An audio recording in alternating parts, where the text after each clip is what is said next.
Saya melihat yang merusak negeri ini adalah sistem partai politik, sehingga sampai pada akhirnya seorang anggota dewan saudara dari salah satu partai besar mengaku, dan itu viral, bahwa untuk membuat satu undang-undang saudara cukup persetujuan ketua umum partai.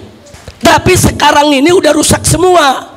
Bukan hanya tingkat menteri yang jabatan politik, dirjennya, irjennya, sekjennya, saudara, eselon 1, eselon 2, sampai kepala bagian, saudara, sampai kepala bagian, semua titipan partai. Dan maaf-maaf, ada kementerian yang dipegang oleh orang partai, saudara, sampai satpam cleaning service dari partai dia, saudara.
Yang saya sampaikan kepada para politisi, juga kepada para pakar politik, saya bilang selama sekian tahun saya memperhatikan peta demokrasi dan gerak politik di Indonesia.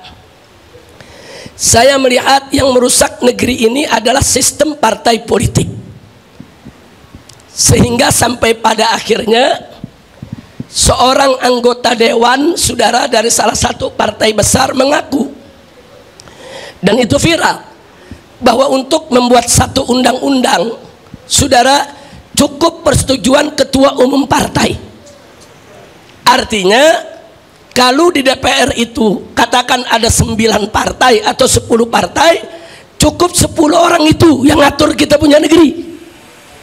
Adapun anggota dewan yang mewakili partai masing-masing hanya boleh memutuskan sesuai dengan putusan ketua umumnya. Jadi saudara, kalau itu yang terjadi, ya hancur dong demokrasi kita. Karena sekian ratus anggota dewan tadi nggak ada maknanya, nggak ada manfaatnya, karena kekuasaan hanya ada di tangan ketua umum partai. Sehingga para oligarki busuk saudara yang ingin menguasai negeri kita cukup beli 10 orang itu saja. Beli itu 10 orang, segala macam undang-undang, segala macam regulasi bisa mereka atur yang menguntungkan usaha mereka. Kalau ini dibiarkan, hancur ini negeri. Jadi nggak usah bicara demokrasi lah, udah hancur-hancuran ini demokrasi di kita punya negeri ya ikhwan. Nah maka itu saya sampaikan kepada mereka ketika itu, belum lama ya ikhwan, sebulan yang lalu saya sampaikan kenapa kita tidak berpikir membangun negara Indonesia tanpa partai. Kita bangun negara tanpa partai. Siapa bilang negara nggak bisa hidup tanpa partai? Bisa kok. Maka itu saya mau ajak, mumpung di sini banyak alumni-alumni lulusan perguruan tinggi saudara, ayo sama-sama kita berpikir. Siapa bilang Indonesia tidak bisa dibangun tanpa partai? Bisa saudara. Kita membangun satu negara meritokrasi, di mana semua jabatan di kementerian itu dipegang oleh orang-orang dari hasil karir mereka, bukan orang partai saudara. Dulu di zaman Soeharto saudara, Orde Baru, dengan segala kebaikan dan kejelekannya saudara, itu jabatan politis itu hanya sampai di jabatan menteri saudara. Di bawah menteri semua jabatan karir saudara, hampir semua jabatan karir. dirjennya dari karir, irjennya dari karir, sekjennya dari karir, eselon 1, eselon 2 dari karir. Nggak bisa orang luar tiba-tiba masuk, saudara, jadi dirjen, nggak bisa. Kalau bukan bidangnya, kalau bukan keahliannya, ya di tingkat menteri itu jabatan politik, saudara. Tapi sekarang ini udah rusak semua. Bukan hanya tingkat menteri yang jabatan politik, dirjennya, irjennya, sekjennya, saudara, eselon 1, eselon 2, sampai kepala bagian, saudara, sampai kepala bagian semua titipan partai. Dan maaf-maaf, ada kementerian yang dipegang oleh orang partai, saudara, sampai satpam cleaning service dari partai dia, saudara. Apa ini negeri mau diatur begini bagaimana? Makanya tadi maaf saya katakan, selama sistem multiparti ini masih ada di kita punya negeri, yang kalau satu kementerian dikuasai oleh satu partai, kemudian dijadikan ATM-nya, saudara, untuk membesarkan partainya, jangan mimpi demokrasi di Indonesia akan sehat. Nah, waktu itu saya sampaikan kenapa kita nggak bubarkan lagi itu semua partai. Terus ada yang nanya, Habib, kalau nanti partai dibubarkan, bagaimana milih anggota DPR-nya? Oh, gampang, DPD bisa tanpa partai. DPD para senator dipilih dari setiap daerah tanpa partai, calon independen. Kalau DPD bisa, DPR juga mesti bisa dong. Kalau perlu DPD-nya hapus, ganti DPR yang calon independen tanpa partai, sehingga setiap anggota DPR independen bisa menyuarakan rakyat tanpa ditekan oleh atasan, saudara. Bisa kok. Siapa bilang nggak bisa, saudara? Omong kosong kalau dibilang nggak bisa. Biasanya yang bilang nggak bisa ya orang partai, karena takut partainya dibubarkan. Kira-kira paham ibu ya? Ini tamu saya sama nih, paham semua nih ya. Saya bukan lagi berkhayal nih, bukan nih. Ini lagi lempar wacana, saudara. Ini wacana dalam dunia politik penting. Nah, sehingga, saudara, presiden dipilih secara independen, DPR dipilih secara independen, betul-betul semua rakyat yang pilih. Negara ini bebas daripada tekanan partai, saudara. Itu pertama. Baik, andai kata pun negara tanpa partai itu sulit, saudara, atau belum bisa dilaksanakan saat ini, atau perlu 1 atau 2 dekade lagi mendewasakan masyarakat, saudara, maka solusinya cukup Indonesia punya 2 partai saja. Bisa, saudara. Amerika Serikat, negara yang begitu maju, bisa ke 2 partai, Partai Republik, Partai Demokrat, selesai. Di Indonesia bisa. Indonesia ini dari dulu sudah terbelah, saudara. Cuman ada 2 bagian. Satu bagian mendukung pemberlakuan syariat Islam, satu bagian enggak mendukung pemberlakuan syariat Islam. Simple, bikin 2 partai. Partai yang mendukung syariat, partai yang tidak mendukung syariat. Silakan umat mau pilih yang mana, saudara. Simple. Dan itu lebih sehat. Kenapa lebih sehat?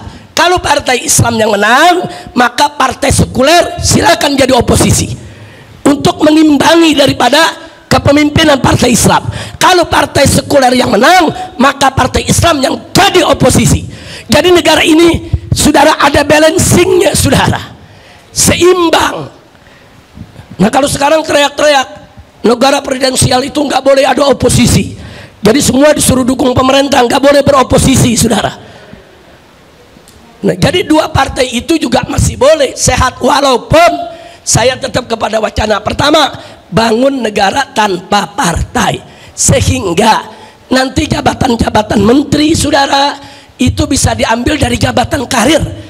Presiden yang terpilih secara independen, saudara, dengan anggota dewan yang juga independen, saudara, bisa memilih para menteri dari kementeriannya masing-masing. Nah, jangan kayak sekarang. Sekarang kan banyak ngawuran nih. Bankir diajak, diangkat jadi menteri kesehatan. Nah, akhirnya dunia kesehatan dibisniskan, saudara. Fakta kok. Bos Gojek dari menteri pendidikan. Kalau bos Gojek jadi menteri transportasi, masih logis, saudara. Nah tapi kalau jadi menteri pendidikan, kita lihat akibatnya. Perguruan tinggi saudara semua dibisniskan. Menteri pertahanan disuruh nanam singkong. Ini menteri pertaniannya kemana? Astagfirullahaladzim. Ini kok jadi ngawur begini saudara. Kenapa? Itu tadi, ini cawe-cawenya partai politik saudara. Semua mau diambil alih oleh partai politik. Semua, mau itu kementerian, mau itu kedutaan besar saudara, mau itu komisaris-komisaris daripada BUMN, semua mau dibagi-bagi di antara orang partai. Nah, jadi rakyat yang bukan orang partai bagaimana? Nah ini saya pengen ini Prof Laila, kita buat satu pertemuan besar, kita kumpulkan semua para pakar, ayo kita diskusi, nggak apa-apa, ayo kita berdebat, ayo kita adu argumentasi, ayo kita adu pendapat, ide di sana untuk menyelamatkan kita punya Republik Indonesia, insya Allah. Bu, kalau kita punya negeri, menterinya jabatan karir, sekjen, irjen, sampai kepada dirjennya, semua jabatan karir, mereka akan menguasai bidangnya. Mereka tahu penyakit apa yang ada di bidangnya. Mereka tahu bagaimana mengatasi persoalan. Jangan sekali-kali memberikan sesuatu kepada bukan ahlinya. Nabi sudah ingatkan. Apa kata Nabi dalam hadisnya? Idza wusidal amru ila ghairi ahli fantadhir sa'ah. Kata Nabi, kalau kau serahkan urusan kepada yang bukan ahlinya, tunggulah datangnya kiamat. Maksudnya datang kehancuran. Nabi udah kasih tahu, hancur kamu kalau memberikan sesuatu bukan pada ahlinya, saudara. Nah ini yang bisa saya sampaikan, artinya apa yang disampaikan tadi oleh para presidium dari Formaksi ya, kita sejalan, kita sepemikiran untuk melakukan perubahan, dan kita sejalan, kita sepemikiran untuk kita berjuang bersama untuk membela rakyat yang lemah dan membela, mempertahankan persatuan dan kesatuan NKRI, sehingga ini tidak dijadikan sebagai negeri yang menjadi bantakan korupsi, saudara. Saya sepakat, hanya saja bagaimana strateginya, mesti sering-sering ketemu, sering-sering duduk, sering-sering kita berdiskusi. Nanti dari Formaksi mesti ada perwakilannya.